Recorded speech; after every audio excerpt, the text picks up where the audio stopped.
So hello and welcome back everyone to this another beautiful wonderful video. We are going to start a new chapter today, that is chapter 21, Apprentice Act 1961. It's one of the most easiest chapter in your entire syllabus, so you don't have to worry much. आपको मैं बहुत beautifully इस chapter को समझा दूंगा. एक page ले लेता हूँ मैं फटाफट. ठीक है, समझो इस चीज को. ये हम लोग देख रहे हैं अप्रेंटिस एक्ट. ठीक है, क्या देख रहे हैं दोस्तों? Apprentice act. APPRENTICES apprentice act. ठीक है, 1961. अब ये होता क्या है, ये सबसे पहले समझते हैं. अप्रेंटिस का मतलब होता है लर्नर. कौन? लर्नर. लर्नर का मतलब क्या होता है? अ पर्सन हु इज लर्निंग. ठीक है, तो ट्रेनी. ट्रेनी. जब आप CS एग्जीक्यूटिव कंप्लीट कर लोगे तब आप जाओगे ट्रेनिंग के लिए. ठीक है, इसी ट्रेनिंग को मॉनिटर करता है ये एक्ट कि आपके साथ कुछ भी गलत ना हो. ना तो एम्प्लॉयर के साथ गलत हो, ना तो एम्प्लॉय नहीं होगा, ये तुम्हारा लर्नर है. ठीक है, ट्रेनी. इसको हम लोग एम्प्लॉय नहीं कहेंगे, इसको याद रखना. एम्प्लॉय नहीं है, ये अप्रेंटिस है. इसको हम लोग अप्रेंटिस ही कहेंगे. ठीक है, अप्रेंटिस का मतलब होता है लर्नर. अंडरस्टूड? तो जो भी तुम्हारा जो भी बंदा तुमको काम दे रहा है ट्रेनिंग के लिए, ठीक है, वो बन जाता है एम्प्लॉयर. लेकिन तुम कौन हो? तुम हो अप्रेंटिस. इस बात का ध्यान रखना. ठीक, समझ में आ रहा है? इसी के ऊपर ये पूरा चैप्टर है. ठीक है, इसका ऑब्जेक्टिव क्या है? ऑन जॉब ट्रेनिंग को रेगुलेट करना. ठीक है, to regulate on job training. क्या बताओ?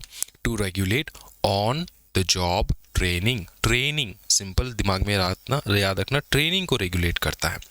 Is that clear? ठीक है, काम ये समझ में आ रहा है. ठीक है, अब ये इतना इजी नहीं था, इसमें बहुत सारे चेंजेस, अमेंडमेंट आया है over the period of time. बहुत सारे अमेंडमेंट आए हैं इसमें. ठीक है, जैसे 1961, उसके बाद आया 1973 में आया अमेंडमेंट, फिर आया 1986 में, फिर आया 1997 में जिस दिन मैं जन्म लिया, उसके बाद आया 2007 में. Got it? तो 2007 में ये लेटेस्ट अमेंडमेंट आया है इसमें. ना ये अमेंडमेंट करने का क्या मोटिव है? मोटिव ये है कि हम लोग जैसे जैसे टाइम आगे बढ़ता जाएगा ना, वैसे वैसे तुम ट्रेनिंग के स्कोप्स भी बढ़ते जाएंगे. ठीक है, ट्रेनिंग के स्कोप भी बढ़ते जाएंगे, तो उन सबको इस एक्ट के अंदर घुसाना होगा. जब तक इस एक्ट के अंदर रिकॉग्नाइज ना हो जाए वो ट्रेनिंग, तब तक ये एक्ट उस ट्रेनी को प्रोटेक्ट नहीं कर पाएगा. ठीक है, एग्जाम्पल के तौर पे समझाता हूँ. जैसे कि पकड़ लो तुम रील मेकर हो.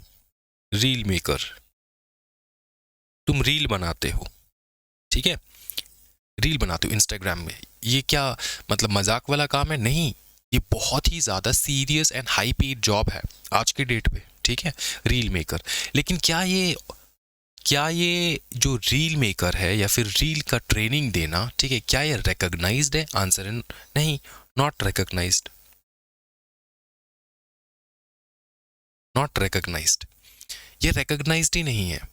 इसको हम लोग ट्रेड के डेफिनेशन में लाएंगे ही नहीं. ठीक है, क्या होता है ट्रेड का डेफिनेशन वगैरह वगैरह आगे जाके देखेंगे. सिंपल ये समझो कि ये जो है ये तो रिकॉग्नाइज्ड नहीं है. लेकिन क्या इसका ट्रेनिंग दे सकते हो? हाँ, दे सकते हो. ट्रेनिंग तुम कुछ भी दे सकते हो. ट्रेनिंग, ठीक है, तुम सट्टा लगाने का ट्रेनिंग दे सकते हो, तुम जुए खेलने का ट्रेनिंग दे सकते हो. ठीक है, बहुत कुछ कर सकते हो, ट्रेनिंग दे सकते हो. ठीक, लेकिन क्या ये रिकॉग्नाइज्ड है? आंसर है no, it is not recognised. Recognise नहीं है. तो रिकॉग्नाइज नहीं होने से ये जो एक्ट है ये तुम्हारे ऊपर लागू नहीं होगा.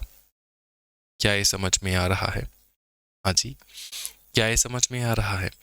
तो इसमें टाइम टू टाइम जो है ना, अब जैसे जैसे फ्यूचर में हम लोग आगे बढ़ते जाएंगे, इसमें बहुत सारे चेंजेस, अमेंडमेंट, शायद फ्यूचर में ये जो है रिकॉग्नाइज हो जाए. ठीक है, रिकॉग्नाइज हो जाए. तो आज के डेट में पहले जो है ना, ग्रेजुएट्स जो है उनको जो ट्रेनिंग मिलता है, ग्रेजुएशन के बाद जो ट्रेनिंग मिलता है उसको रिकॉग्नाइज नहीं करते थे. लेकिन आज के डेट में ग्रेजुएट्स को रिकॉग्नाइज किया जा रहा है. ठीक है, टेक्नीशियन को ऐड किया है.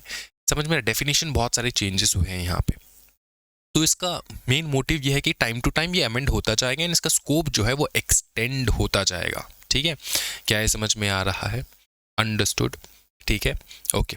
अब हम लोग सीधा इसको समझेंगे। ये हम लोगों ने अप्रेंटिस का मतलब तो अपने को समझ में आ चुका है, कोई टेंशन वाली बात नहीं है, ठीक है। अब हम लोग सीधा जाएंगे डेफिनेशन पे। सेक्शन 2 हमारा डेफिनेशन बताता है। Section 2 is very important. Section 2 हमको डेफिनेशन सिखाता है, ठीक है। पहला डेफिनेशन हम लोग जानेंगे अप्रेंटिस का। मैंने आपको बता दिया है, पर्सन अंडरगोइंग ट्रेनिंग, ये तुमको पता है। Number 1 apprentice,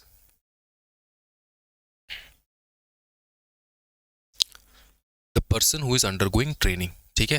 person undergoing training, ये है तुम्हारा अप्रेंटिस, ठीक। दूसरा समझो, बहुत इंपॉर्टेंट, अप्रेंटिस जो है वो एम्प्लॉय नहीं है, इसको ध्यान में रख देना, ठीक है। अच्छा, उसके बाद आता है अप्रेंटिसशिप ट्रेनिंग। क्या बताओ? Apprenticeship training, training in industry under contract, इसको क्या कहा जाता है? APPREN, yes apprentice. ये आपने अप्रेंटिस लिखा, फिर शिप लिखो, SHIP, शिप लिख दिया, फिर ट्रेनिंग। ये क्या है? ये अंडर कॉन्ट्रैक्ट होता है। Training in industry, training in industry under contract, under contract, ठीक है। देखो, ये जो है ये बंदा है, लेकिन ये जो है ये एक प्रोसीजर है। अप्रेंटिसशिप ट्रेनिंग, अप्रेंटिसशिप ट्रेनिंग, ये एक प्रोसीजर है। Training in the industry under a contract, it's a procedure, ongoing process, ठीक है। अप्रेंटिस भी एक बंदा है, एक पर्सन, एक आइडेंटिटी है। Who are you? I am an apprentice in this company. That means that you are a person who is undergoing training in this company, ठीक है। अप्रेंटिसशिप ट्रेनिंग का मतलब होता है कि the ongoing process of training. Is that clear? ठीक है, अच्छा, समझ में आ चुका है। अब हम लोग देखेंगे एप्रोप्रिएट गवर्नमेंट।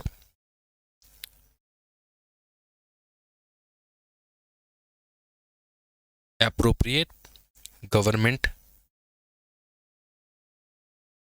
के अंदर दो जन आएंगे, एक आएगा तुम्हारा सेंट्रल गवर्नमेंट, दूसरा आएगा स्टेट गवर्नमेंट, ठीक है। अब ये जो सेंट्रल गवर्नमेंट है दोस्तों, सेंट्रल गवर्नमेंट का तुमको पता है जो सारे भारी भरकम काम है, ठीक है, बिग बिग स्ट्रेटेजिक जो चीज होता है वो सेंट्रल गवर्नमेंट जो है वो देखता है। जैसे कि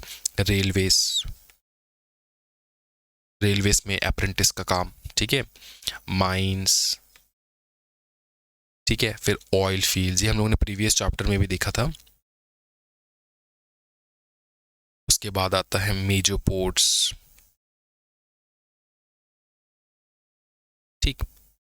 उसके बाद मल्टी स्टेट एस्टैब्लिशमेंट। क्या बताओ? यहाँ पे एक नया डेफिनेशन है, multi state establishment, multi state establishment, ठीक है। एंड यहाँ पे और एक आता है, जो भी गवर्नमेंट कंपनीज है, गवर्नमेंट कंपनीज है, गवर्नमेंट कंपनीज मतलब जहाँ पे गवर्नमेंट का मोर देन या equals to 51% of the share है, यह है गवर्नमेंट कंपनी। तो इन सब को कौन रेगुलेट करता है? अपना सेंट्रल गवर्नमेंट। इसके अलावा जितने भी है सब, ठीक है, ऑल अदर्स, ठीक है, जो है स्टेट गवर्नमेंट देखता है। क्या ये समझ में आ रहा है? ठीक है। अब हम लोग एक बहुत ही इंपॉर्टेंट डेफिनेशन सीखेंगे, वो है डेजिग्नेटेड ट्रेड। डेजिग्नेटेड ट्रेड, इसको बहुत अच्छे से समझना है, इसको नहीं समझोगे तो दिक्कत आ जाएगा, ठीक है। डेजिग्नेटेड एक्ट ट्रेड जो है, ये पूरा एक्ट इसी कंसेप्ट के पे चल रहा है कि डेजिग्नेटेड ट्रेड क्या है, ठीक है। देखो, अप्रेंटिस एक्ट का काम क्या है? सिंपली तुम्हारे दिमाग में ये सोचो कि ये जो अप्रेंटिस एक्ट है इसका काम क्या है। ये इसका काम है ट्रेनिंग रेगुलेट करना, ठीक है, इसको समझो। अप्रेंटिस एक्ट का काम है ट्रेनिंग रेगुलेट करना, ट्रेनिंग को रेगुलेट करना, है ना? समझ में आ रहा है? ट्रेनिंग को रेगुलेट करना। लेकिन क्या कोई भी रैंडम ट्रेनिंग को रेगुलेट करना या फिर स्ट्रक्चर्ड ट्रेनिंग को रेगुलेट करना? हाँ जी बताओ। हर जगह पे ट्रेनिंग को मॉनिटर करता है ये एक्ट। जैसे मैंने तुमको मीम वाला बताया था, रील वाला बताया था। हाँ जी बताओ। क्या वो भी देखा जाता है? हाँ जी बताओ। नहीं। तो एक स्ट्रक्चर्ड वे में एक स्ट्रक्चर्ड ट्रेड्स को समझ में आ रहा है, स्ट्रक्चर्ड जगह के ऊपर रिकॉग्नाइज किया जाने वाला ट्रेनिंग, समझ में आ रहा है? तो यही जो है यह डेजिग्नेटेड ट्रेड जिसके अंदर तुम ट्रेन कर रहे हो, अपने आप को ट्रेनिंग कर रहे हो, ट्रेनिंग में लेकर आ रहे हो, ठीक है? देखो, समझो, अगर गवर्नमेंट, अगर लोग कोई भी ट्रेड को रिकॉग्नाइज ना करे, ठीक है, कोई भी ट्रेड को, कोई भी ट्रेड को जो है रिकॉग्नाइज स्पेसिफाई ना करे बाय द नोटिफिकेशन, तो तुम्हारा जो एम्प्लॉयर है, ठीक है, वो रैंडमली कह सकता है कि कोई भी बंदा जो भी पकड़ लो ऑफिस में जो चाय बनाता है वो भी अप्रेंटिसशिप में है, क्या वो कह सकता है? हाँ। समझ में? देखो, कोई भी एम्प्लॉयर है ना, उसको एक मिनिमम नंबर ऑफ मेंबर्स को रखना पड़ता है फॉर ट्रेनिंग। तुम क्या सोच रहे हो, जो भी सीएस वाले जो फर्म खोल के बैठे हैं, वो ट्रेनी को क्यों अपॉइंट करते हैं? ट्रेनी को क्यों अपॉइंट करते हैं? फायदा उनका भी है, कुछ थोड़ा बहुत नुकसान भी है, लेकिन करना ही है उनको। क्यों करना है? क्योंकि गवर्नमेंट ने बोल रखा है कि उनको करना ही है, उनको ट्रेनिंग के लिए डालना ही है। अब पकड़ लो कोई भी शातिर एम्प्लॉयर, ठीक है, सीएस पकड़ लो, उसने अगर तुमको ट्रेनिंग पे बुलाया, या फिर कोई भी रैंडम चाय वाले को रख दिया और गवर्नमेंट को कह रहा है कि ये हमारा यहाँ पे अप्रेंटिस का काम कर रहा है, हमने तो ये जो थ्रेशोल्ड है, आपने जो थ्रेशोल्ड बताया था 4-5 जन रखने के लिए, हमने रखा है, ये एक के कैटेगरी में आ जाएगा, मतलब ये भी एक कैटेगरी में आ जाएगा, इसी ट्रेनिंग के कैटेगरी में आ जाएगा, अप्रेंटिसशिप एक्ट में आ जाएगा, अप्रेंटिसशिप ट्रेनिंग में आ जाएगा, ये वाला चाय बनाने वाला बंदा, ठीक है? तो ये तो गवर्नमेंट अलाउ नहीं करेगा ना, फिर तो तुम्हारा स्पेस खा रहा है, तुम्हारा जो काम है वो किसी दूसरा बंदा जो है आके चाय बना के वो गवर्नमेंट को दिखा रहा है कि हाँ ये अप्रेंटिस है हमारे यहाँ पे, तो तुम्हारा जो ट्रेनी है उनके लिए ये गलत हो जाता है, राइट? इसलिए गवर्नमेंट जो है इसको रेगुलेट करते कि कौन सा ट्रेड रिकॉग्नाइज्ड है, कौन सा ट्रेड रिकॉग्नाइज्ड है, कौन सा ट्रेनिंग रिकॉग्नाइज्ड है, कौन सा ट्रेनिंग रिकॉग्नाइज्ड है। क्या ये समझ में आ रहा है? हाँ जी बताओ, क्या ये समझ में आ रहा है? हाँ जी, ये समझ में आ चुकी, यही है डेजिग्नेटेड ट्रेड, ठीक है? कौन सा गवर्नमेंट रिकॉग्नाइज कर रहा है, चाय बनाने वाले को तुम अप्रेंटिस नहीं बोल सकते, ठीक? अब सुनो एक चीज, ये जो डेजिग्नेटेड ट्रेड है इसमें भी दो प्रकार के ट्रेड होते हैं, ठीक है? ये जो डेजिग्नेटेड ट्रेड है ना, इसमें भी दो प्रकार के ट्रेड होते हैं। एक होता है तुम्हारा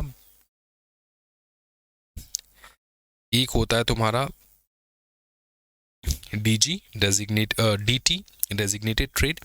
दूसरा होता है ओटी, ऑप्शनल ट्रेड, ठीक है? क्या होता है बताओ? Optional trade. डेजिग्नेटेड ट्रेड मतलब सिंपल चीज, गवर्नमेंट डिसाइड करता है, स्टैंडर्डाइज करता है, फॉर्मुलेट करता है ट्रेनिंग का स्ट्रक्चर, ठीक है? इसको मैं बता देता हूँ, यहाँ पे लिखवा देता हूँ। गवर्नमेंट क्या करता है? गवर्नमेंट क्या करता है? डिसाइड करता है क्या? स्टैंडर्डाइजेशन, कहा गया,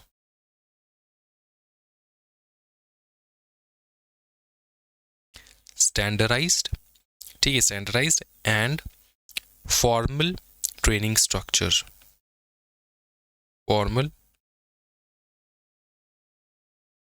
ट्रेनिंग स्ट्रक्चर, ठीक है? वो डिसाइड करता है, स्टैंडर्डाइज करता है फॉर्मल ट्रेनिंग स्ट्रक्चर को। क्या ये समझ में आ रहा है? ये गवर्नमेंट करता है डेजिग्नेटेड ट्रेड में, मतलब किस प्रकार से तुम ट्रेनिंग करोगे, क्या होगा उसका रूल्स रेगुलेशन, वो सिर्फ गवर्नमेंट डिसाइड करता है। लेकिन एक आता है ओटी, ऑप्शनल ट्रेड, जो कि एम्प्लॉयर डिसाइड करता है। यहाँ पे एम्प्लॉयर जो है,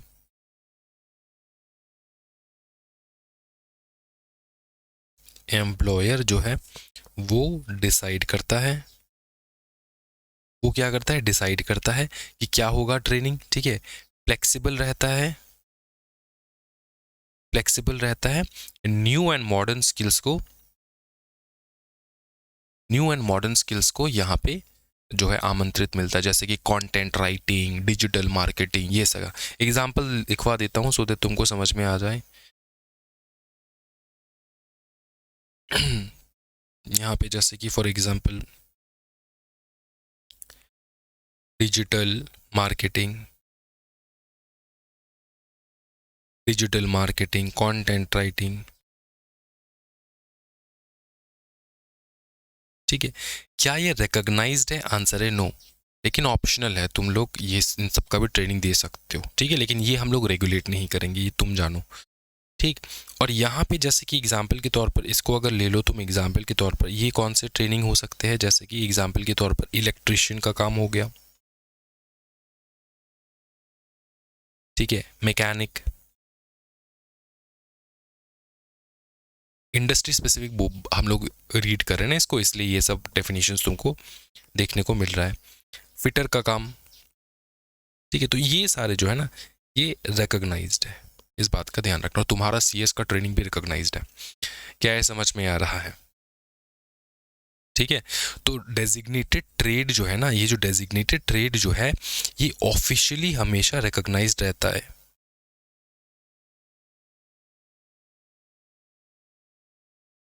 ऑफिशियली रिकॉग्नाइज्ड रहता है। एंड जो तुम्हारा अदर ट्रेड है रैंडम स्किल से, may not be recognised, may not be recognised. क्या है समझ में आ रहा है ठीक है, क्या है समझ में आ रहा है दोस्तों। अच्छा, इतना तो हम लोगों ने अप्रेंटिस के बारे में पूरा सीख चुके हैं कि क्या है नहीं है, डेजिग्नेटेड ट्रेड के बारे में भी हम लोगों ने देख रखा है। अब हम लोग देखेंगे, अब हम लोग डेफिनेशन देखेंगे एम्प्लॉयर का, ठीक है। कितना हो गया, कौन सा नंबर है ये, 5th।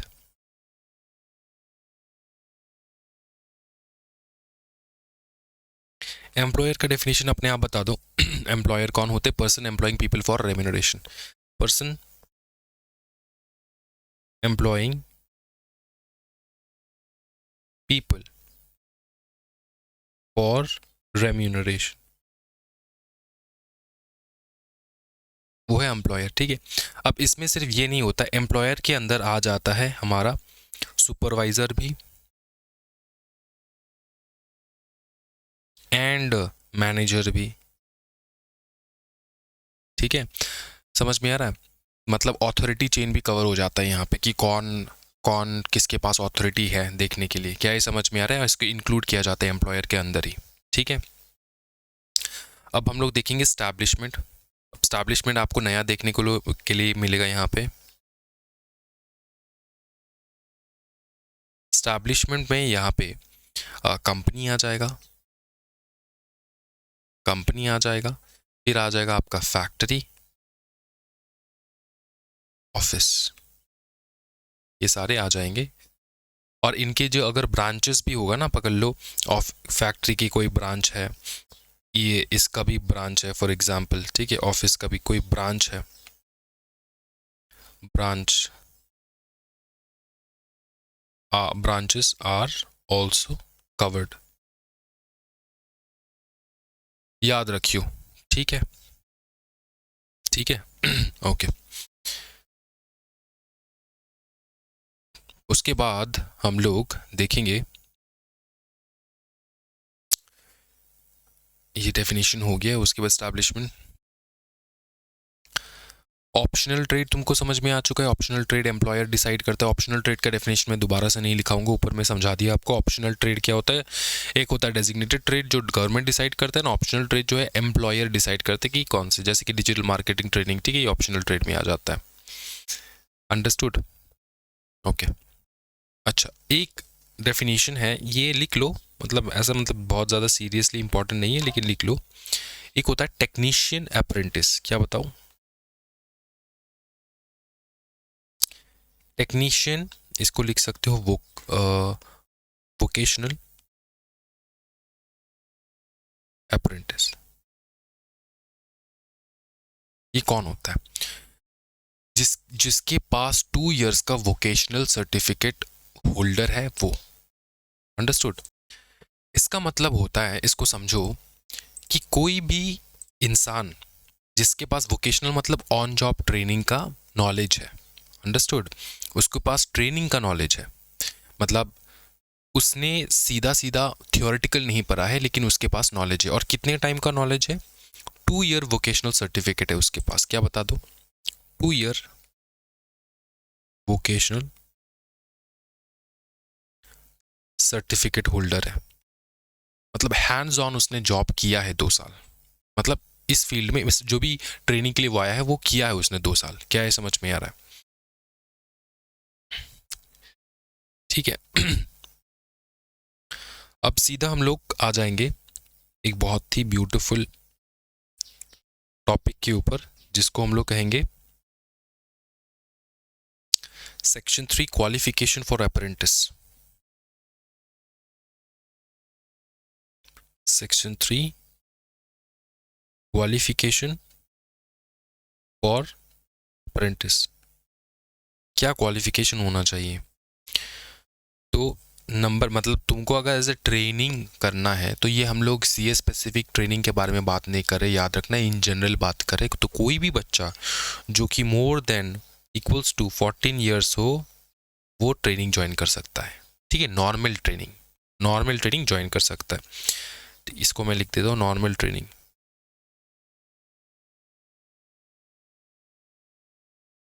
नॉर्मल ट्रेनिंग मतलब जो भी ट्रेनिंग जो हैजर्डियस ना हो। ठीक है, अगर 18 ईयर्स के ऊपर है तो वो हैजर्डियस जो ट्रेनिंग है उस पर भी वो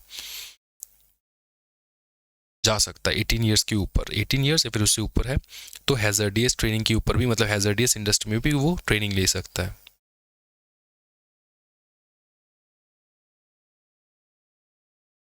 तो इस चीज़ से जो है हमारा चाइल्ड एंड एडोलेसेंट का जो लॉ है वो भी सेटिस्फाई हो जाता है, क्योंकि यहाँ पे हम लोग वहाँ पर भी मना था 18 ईयर्स के नीचे हैजर्डियस जगह पे काम करना, तो यहाँ पर भी वो लोग कह रहे हैं कि हाँ 18 ईयर्स के ऊपर ही तुम ट्रेनिंग ले सकते हो हैजर्डियस जगह पे। क्या ये समझ में आ रहा है?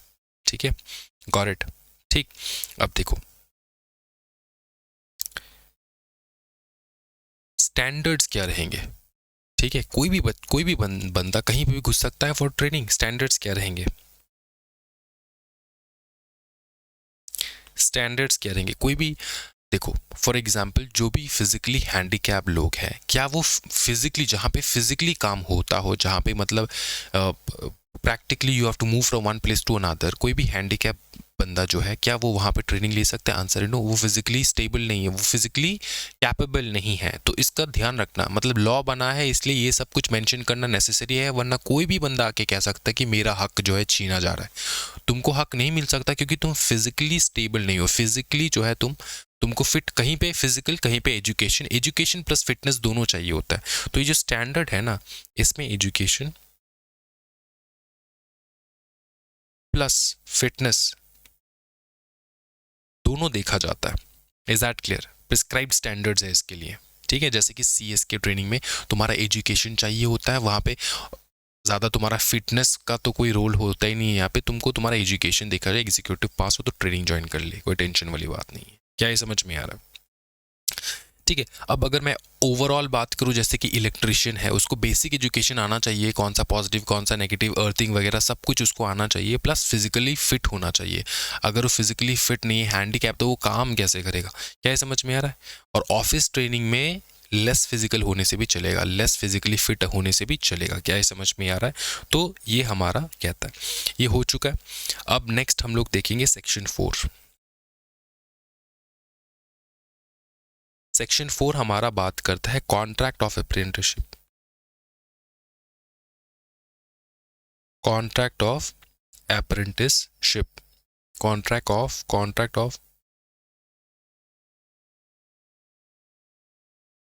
अप्रेंटिसशिप।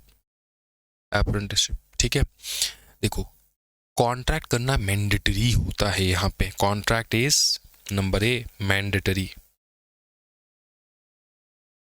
तुम जब सीएस के ट्रेनिंग के लिए जाओगे तो वहाँ पे तुम्हारा कॉन्ट्रैक्ट होता है। ठीक है, यहाँ पे वर्बल नहीं चलता, तुम्हारा प्रॉपर डॉक्यूमेंटेशन होता है। ठीक है, और कमेंसमेंट डेट कब से होगा कि कब तुम काम कर रहे हो? कमेंसमेंट कब से होगा? From the contract date, from the contract date. Is that clear? ठीक है, समझ में आ चुका है।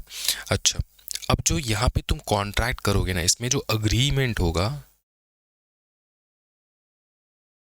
ठीक है, अग्रीमेंट जो होगा या फिर टर्म्स जो होगा, जो टर्म्स एंड कंडीशंस होंगे, ये शुड नॉट वायोलेट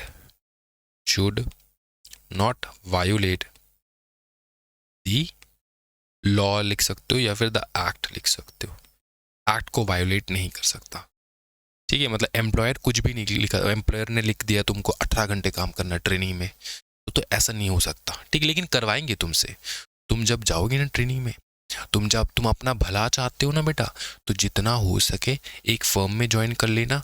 2 साल तुम्हारा, मतलब तुम अगर मोटे हो पतले हो जाओगे, समझ में हो रहा है, अगर गोरे हो काले हो जाओगे, अगर काले हो तो तुम दिखाई नहीं दोगे रात पे, क्योंकि तुम इतना तुम्हारा हेल्थ डाउन हो जाएगा if you are joining a firm. तुमको एक एडवाइस देता तो मैं अभी से, कोई भी बच्चा अभी से सोच रहा है ना कि कंपनी में ज्वाइन करे या फर्म में ज्वाइन करे फॉर ट्रेनिंग, फर्म में लेस मनी, कंपनी में more money, less money more work, more work and company में लेस वर्क। आफ्टर 2 years,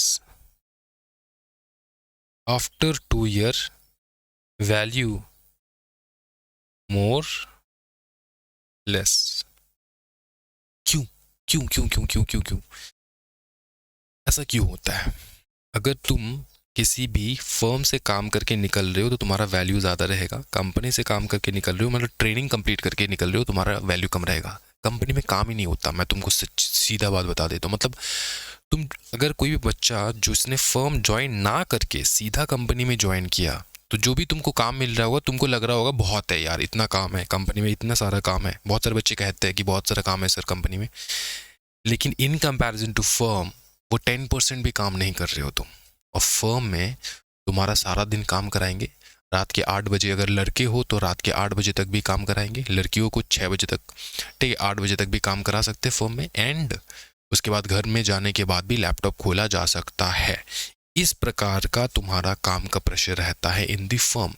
तुम एक दिन में 40-40 डॉक्यूमेंट बना रहे हो, ठीक है 70-80 डॉक्यूमेंट्स बना रहे हो एक दिन में। वही ये कंपनी वाला बंदा जो है 5-6 डॉक्यूमेंट महीने में, 2-3 फाइलिंग, इस प्रकार से वो काम करता है कंपनी में। क्या है समझ में आ रहा है? और फर्म में रोज तुम्हारा फाइलिंग, रोज तुम्हारा कुछ ना कुछ काम।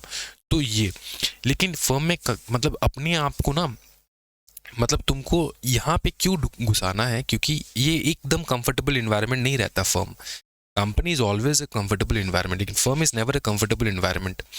अगर तुम फर्म ज्वाइन कर रहे हो तो वहाँ पे तुमको बहुत अच्छे तरीके से काम सिखाया जाएगा, जिसके बाद तुम कोई भी किसी भी प्रकार की कंपनी को ज्वाइन कर सकते हो, कोई भी किसी भी प्रकार के कंपनी को ज्वाइन कर सकते हो। तुमको सब काम आता है, तुम्हारा जो सैलरी रहेगा वो ऑलमोस्ट बहुत ज़्यादा रहेगा। तो ये एक प्रूफ है। क्यों प्रूफ है? क्योंकि हमारे जितने भी स्टूडेंट्स मेरे से एडवाइस लेकर फर्म में ज्वाइन करने के बाद वो लोग फ़ोन करते हैं बीच में, सर नहीं हो पा रहा है सर, कंपनी ज्वाइन कर लेते सर, नहीं हो पा रहा है हमसे, फर्म बहुत दिक्कत दे रहा है सर। मैंने उनको कहा कि बेटा और कुछ महीने कोशिश कर लो। उसके बाद जैसे ही फर्म से निकलता है ना वो कोई भी बंदा, जैसे ही फर्म से निकलता है कोई भी बंदा, उसको बेटा पहला सैलरी जो है 60K के ऊपर तो मिलता ही है। ये मिनिमम सैलरी मैं तुमको बताता हूँ, मतलब एवरी मंथ 60,000 के ऊपर जो है ये स्टार्टिंग सैलरी उसको मिलता ही है फर्म से निकलने के बाद।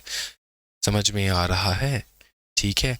और इसके पास नॉलेज का भंडार रहता है, उसने सब कुछ कर लिया, क्लाइंट हैंडलिंग से लेकर, फाइलिंग से लेकर, फॉर्म भरना, ये वो डॉक्यूमेंटेशन, सब कुछ उसने कर लिया।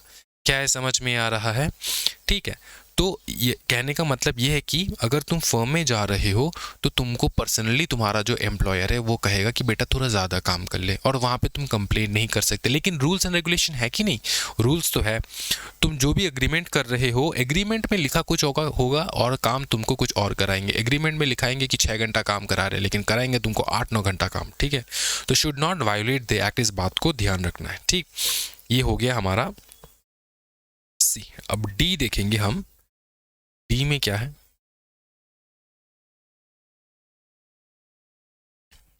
देखो, ये है सबमिशन। Submission and registration. अब सबमिशन एंड रजिस्ट्रेशन में एक चीज समझो कि ये तो हम इन जनरल बात करें, जो भी तुम्हारा अग्रीमेंट होगा, जो भी एम्प्लॉयर का का अग्रीमेंट होगा अलॉन्ग विद दी ट्रेनी, लेकिन इस केस में हम लोग कहेंगे अप्रेंटिस, ठीक है। वो जो अग्रीमेंट होगा,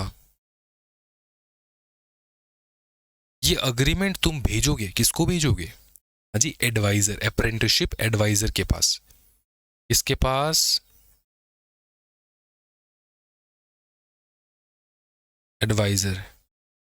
एडवाइजर के पास, ठीक है। कितने दिन के अंदर अंदर? With in 30 days. लेकिन आजकल मॉडर्न टेक्निक में वेबसाइट में हो जाता है 7 डेज में हो जाता है, ठीक है। पोर्टल पे तुम 7 दिन में अपलोड कर सकते हो। जितना जल्दी अपलोड करोगे उतना फायदा है तुम्हारा काम उतना जल्दी स्टार्ट होगा। वो एडवाइजर देखेगा तुम्हारा अग्रीमेंट क्या वो एक्ट के हिसाब से है कि नहीं, और यही फाइनली बताएगा। या तो तुम्हारे अग्रीमेंट में कुछ चेंजेस के लिए भी बोल सकता है, अगर तुमने एक्ट फॉलो नहीं किया तो चेंजेस के लिए भी बोल सकता है, ठीक है। तो चेंजेस के लिए बोलता है नॉर्मली। क्या है, समझ में आ रहा है? ठीक है। एडवाइजर 15 दिन के अंदर अंदर ऑब्जेक्शन दे सकता है कि तुम्हारा जो अब जो ये एडवाइजर है,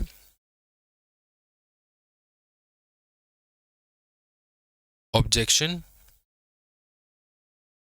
can be raised with in 15 days. With in क्या बताओ? 15 डेज ऑब्जेक्शन वो रेज कर सकता है, ठीक है, क्योंकि चेक करेगा वो कॉन्ट्रैक्ट तुम्हारा। उसके बाद समझो 15 डेज के अंदर अंदर ये ऑब्जेक्शन रेज कर सकता है, और अगर ऑब्जेक्शन रेज नहीं किया तो विद इन 30 डेज तुम्हारा रजिस्ट्रेशन कंप्लीट हो जाएगा, ठीक है। एडवाइजर रजिस्टर विद इन कितना बताओ? 30 डेज में तुम्हारा रजिस्ट्रेशन हो जाता है। क्या ये समझ में आ रहा है? एक बार रजिस्ट्रेशन हो गया तो ये पूरा आराम से हो जाएगा, ठीक है।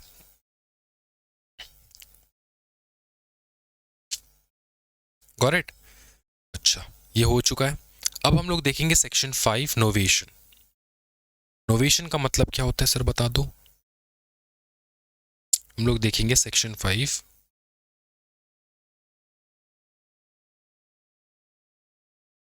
ये कौन सा हो गया, कौन सा पॉइंट था ये? ओके, सेक्शन 5 देखेंगे, नोवेशन।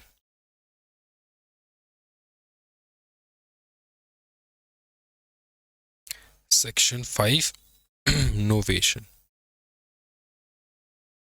नोवेशन का मतलब होता है बच्चा party transfer of contract, transfer of contract, ठीक है। अब ये तुमको तुम्हारे ट्रेनिंग में भी देखने को मिलेगा कि तुम्हारा जो जो देखो, जो एम्प्लॉयर है, पकड़ लो उसका जो भी बिजनेस है वो अगर बंद कर रहा है, क्लोज कर रहा है, ठीक है, बिजनेस क्लोज कर रहा है, या वो कैपेसिटी में ना हो कि वो ट्रेनिंग दे पाए, ट्रेनिंग कांट गिव, इस कैपेसिटी में अगर वो है, कोई भी रीजन हो सकता है, ठीक है, एम्प्लॉयर के पास कोई भी रीजन हो सकता है, कंपनी बंद हो गया, ट्रेनिंग पॉसिबल नहीं है, ठीक है, तो ये सारे बहुत सारे रीजन हो सकता है। तो क्या करेगा, तो तुम्हारा जो ट्रेनिंग है वो क्या हो जाएगा, वो ट्रांसफर हो जाएगा। तुम्हारा जो ट्रेनिंग चल रहा था वो ट्रांसफर हो जाएगा। समझ में आ रहा है? क्या हो जाएगा? ट्रांसफर हो जाएगा। क्या हो जाएगा? ट्रांसफर हो जाएगा टू अ न्यू ट्रेनर, नई कंपनी में, नई फर्म में तुम ज्वाइन कर सकते हो। क्या ये समझ में आ रहा है? ठीक है। तो तुम्हारा जो ओल्ड कॉन्ट्रैक्ट है, यहाँ पे क्या हो जाता है, ओल्ड कॉन्ट्रैक्ट है वो कैंसिल हो जाता है, एंड जो तुम्हारा न्यू कॉन्ट्रैक्ट है वो वैलिड हो जाता है, ठीक है। ये मतलब ये कंटिन्यू करेगा न्यू कॉन्ट्रैक्ट के हिसाब से, ठीक है, एंड तुम्हारा ओल्ड कॉन्ट्रैक्ट कैंसिल हो जाता है। क्या ये समझ में आ रहा है? इसी को कहा जाता है नोवेशन, मतलब रिप्लेसमेंट ऑफ कॉन्ट्रैक्ट। इसको हम लोग ये भी कहते हैं replacement of contract, replacement of contract. Is it clear? I hope it is very much clear. ठीक, अच्छा, ये तो हम लोगों ने कर लिया है, क्या क्या कर लिया देख ले। सेक्शन 4 भी हो चुका है, 3 भी हो चुका है, 5 भी हो चुका है। अब क्या बचा है, एक सेकंड मैं एक पेज ले लेता हूँ। ठीक, अब हम लोग आएंगे, सेक्शन 5 हो चुका है, अब हम लोग आएंगे सेक्शन 5A। सेक्शन 5A में जो कि है रेगुलेशन ऑफ ऑप्शनल ट्रेड। क्या बताओ, regulation of optional trade. Regulation of optional trade, क्या बताओ, रेगुलेशन ऑफ ऑप्शनल ट्रेड मतलब एम्प्लॉयर डिसाइड करेगा ट्रेड। ठीक है, मतलब कौन सा काम तुमसे करवाएंगे। ठीक है, अंडरस्टूड। एम्प्लॉयर डिसाइड करेगा ट्रेड। ऑप्शनल ट्रेड एंड तुम्हारा, इसमें एक चीज समझो, ये जो मैंने तुमको सिखाया ना, डेजिग्नेटेड ट्रेड, यहाँ पे may not considered, may not considered an official recognised trade में डिफरेंस है। Official trade and designated trade में एक हल्का सा डिफरेंस है, इसको समझो।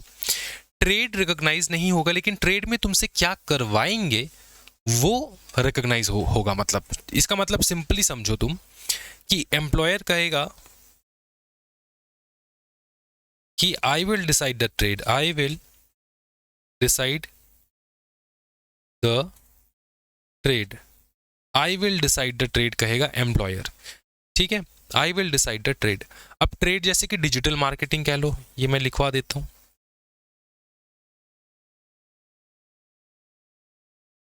क्या डिजिटल मार्केटिंग रिकॉग्नाइज्ड है अंडर द गवर्नमेंट? आंसर है नहीं। लेकिन गवर्नमेंट यहाँ पे क्या कहेगा, तुम डिसाइड करो ट्रेड, कोई टेंशन वाली बात नहीं है, बट रूल्स गवर्नमेंट बनाएगा। But rules I will make.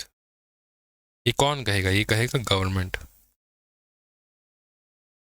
ये गवर्नमेंट कहेगा I will make the rules. समझ में आ रहा है? अब रूल्स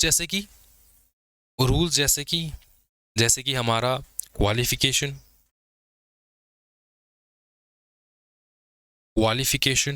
ड्यूरेशन, ठीक है, टेस्ट, ये सब गवर्नमेंट डिसाइड करेगा। समझ में आ रहा है? तो ये फाइनल कंट्रोल जो है गवर्नमेंट के पास रहता है। Is it clear? ये है regulation of optional trade. Optional trade को किस हद तक रेगुलेट कर सकता है गवर्नमेंट, ये यहाँ पे बताया है। क्या ये समझ में? क्या तुम एग्जामिनेशन में बना के लिख सकते हो, कोई टेंशन वाली बात नहीं है। अब देखेंगे हम लोग section 5B। Section 5B, section 5B talks about apprentice from other state, apprentices from other state। मतलब पकड़ लो, असम का लड़का मुंबई जाके ट्रेनिंग ले सकता है? Answer yes, no restriction. ठीक है, इसमें बताया गया है कि एम्प्लॉयर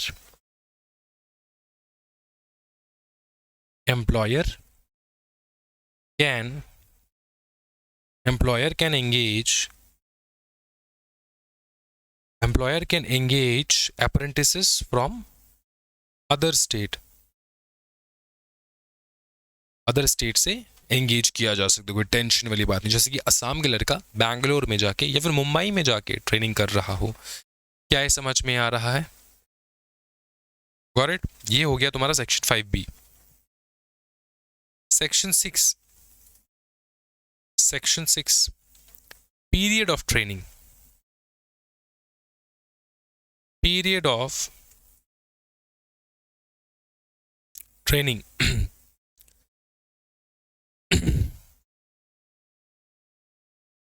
ये है period as per the contract, में जो होगा उस हिसाब से। क्या ये समझ में आ रहा है? ओके उसके बाद सेक्शन 8 कहेगा हमको number of apprentices, number of, ये मिनिमम रहता है कि मिनिमम कितना नंबर हम लोग रखे। ठीक है, मिनिमम कितना नंबर रखे, तो ये जो है मिनिमम नंबर जो है गवर्नमेंट डिसाइड करता है कि कितना तुमको रखना है। समझ में आ रहा है? ठीक है, अच्छा अब ना एक कंसेप्ट आता है जिसको हम लोग कहते हैं जॉइंट ट्रेनिंग। क्या कहते हैं हम लोग कंसेप्ट को? जॉइंट। इसका मतलब क्या होता है? जॉइंट ट्रेनिंग का मतलब होता है कि employers can collaborate, employers can collaborate कर सकते हैं। समझ में आ रहा? आजा। तो तुम्हारे पास अगर फैसिलिटी नहीं है तो तुम दूसरे किसी फर्म या फिर कंपनी के साथ मिलजुल के तुम ये कराओ, ठीक है? समझ में आ रहा है? तो इसको हम लोग अप्रूव कर देंगे, इसको हम लोग अप्रूव कर देंगे। समझ में आ रहा है? जैसे कि 3 छोटे firm, for example 3 small firm use कर रहा हो सिंगल, ठीक है, या फिर 1 ट्रेनिंग सेंटर, ट्रेनिंग सेंटर, ये इंडस्ट्री स्पेसिफिक है। तो जैसे कि पकड़ लो कोई भी कहीं पे तुम्हारा काम करने के लिए तुमको कोई डिवाइस वगैरह चाहिए होता है और तुम्हारे पास नहीं है, तो तुम किसी ट्रेनिंग सेंटर किसी दूसरे फर्म के साथ ज्वाइन करके वो लोग जहाँ पे ट्रेनिंग करवा रहे हैं वहाँ पे तुम भी अपना ट्रेनिंग स्टार्ट कर लो। क्या ये समझ में आ रहा है? हाँ जी, गॉट इट? ठीक है। उसके बाद हम लोग देखेंगे, फिर हम लोग सीधा यहाँ से एक बार देख लेते हैं। एक बार 5A वगैरह हो गया है, ये 8 हो चुका है, 8 हो चुका है।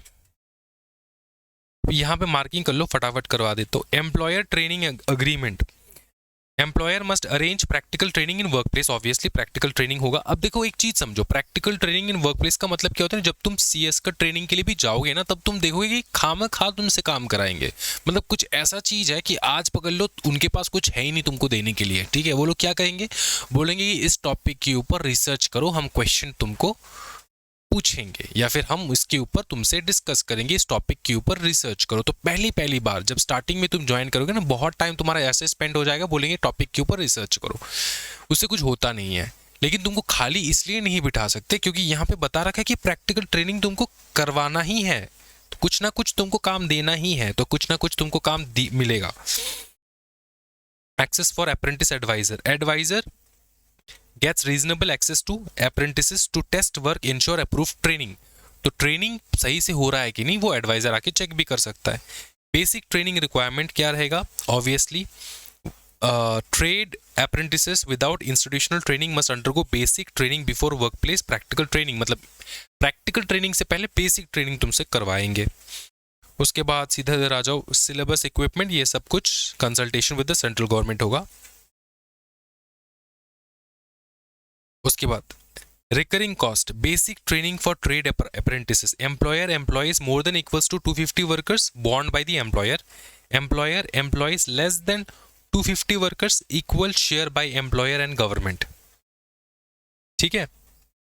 तो 250 से कम अगर तुम ट्रेनिंग के लिए रख रहे हो तो एम्प्लॉयर एंड गवर्नमेंट दोनों ही खर्चा उठाएंगे, रिकरिंग कॉस्ट उठाएंगे। ठीक है? क्या ये समझ में आ रहा है?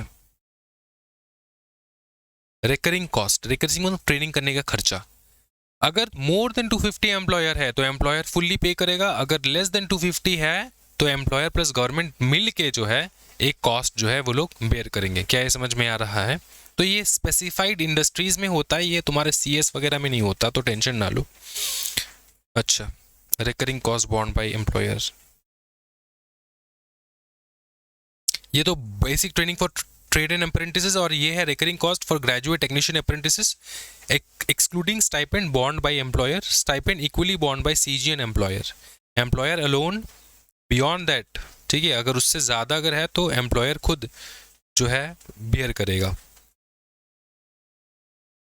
तो ये रिकरिंग कॉस्ट है for graduate technician apprentice and ये रिकरिंग कॉस्ट है basic training for trade and apprentices. इसका तुमको लिमिट याद रखना है, इसकी कुछ लिमिट नहीं है यहाँ पे। एक्सक्लूडिंग स्टाइपेंड, स्टाइपेंड को छोड़ के बोर्न करेगा बाय द एम्प्लॉयर जो भी खर्चा हो रहा है, एंड स्टाइपेंड जो है वो इक्वली बोर्न करेगा by CG and the employer. ये तुम्हारे ये स्पेसिफाइड जगहों के लिए है, तुम्हारे लिए नहीं है।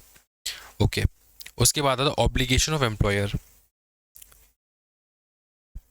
प्रोवाइड करेगा training in trade, ensure qualified person तुमको ट्रेन कर रहा हो, एडिक्वेट इंस्ट्रक्शनल स्टाफ रहेगा, कॉन्ट्रैक्ट ऑफ अप्रेंटिसशिप ऑब्लिगेशंस रहेगा, कॉन्ट्रैक्ट तुमको बनाना होगा, ठीक है। Learn diligently, strive to quality, regular attendance लगाना है, फॉलो ऑर्डर, कॉन्ट्रैक्चुअल ऑब्लिगेशंस को फॉलो करना है।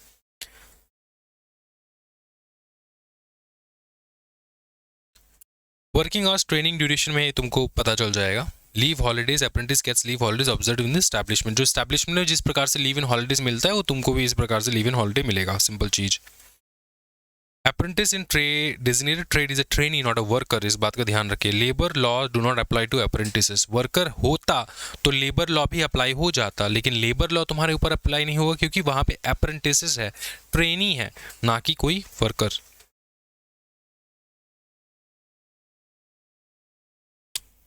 रिकॉर्ड्स मेंटेन करके रखने होंगे दोस्तों, पोर्टल पे रिपोर्टिंग करना होगा, फर्निशिंग इंफॉर्मेशन एंड रिटर्न्स, ठीक है। तो ये तुमको याद रखियो।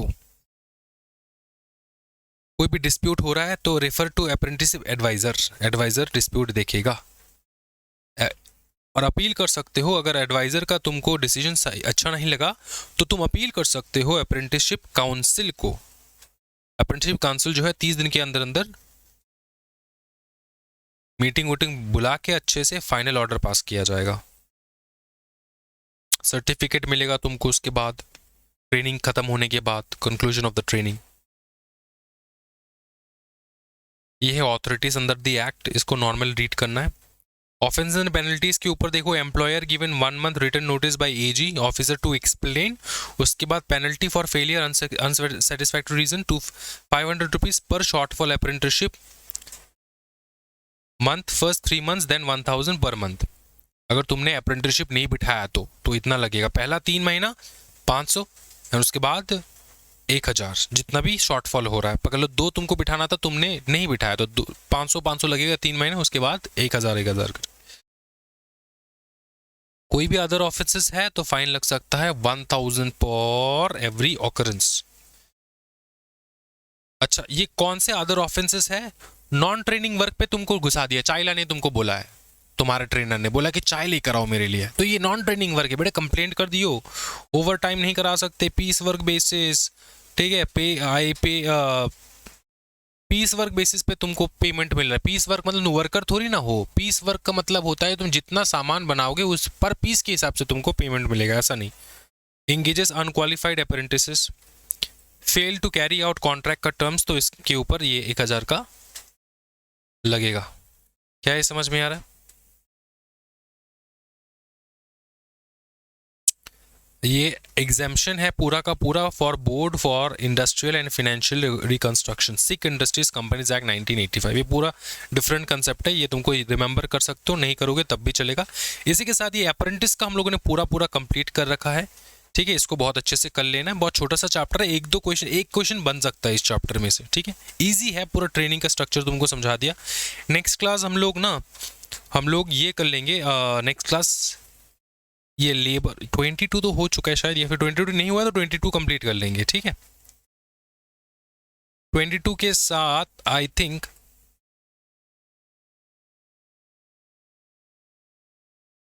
Sexual harassment of women at work place, ये तो हो चुका है शायद, अगर नहीं हुआ है तो ये और एक चैप्टर बच जाएगा, उसके बाद तुम्हारा पूरा पार्ट भी कंप्लीट समाप्त स्वाहा हो जाएगा। क्या ये समझ में आ रहा है? तो आज के वीडियो में इतना ही दोस्तों, कोई भी डाउट है, दिक्कत है, प्रॉब्लम है तो हमसे पूछ लियो। Thank you so much everyone. Happy learning guys. Bye bye. Take care and Jai Hind.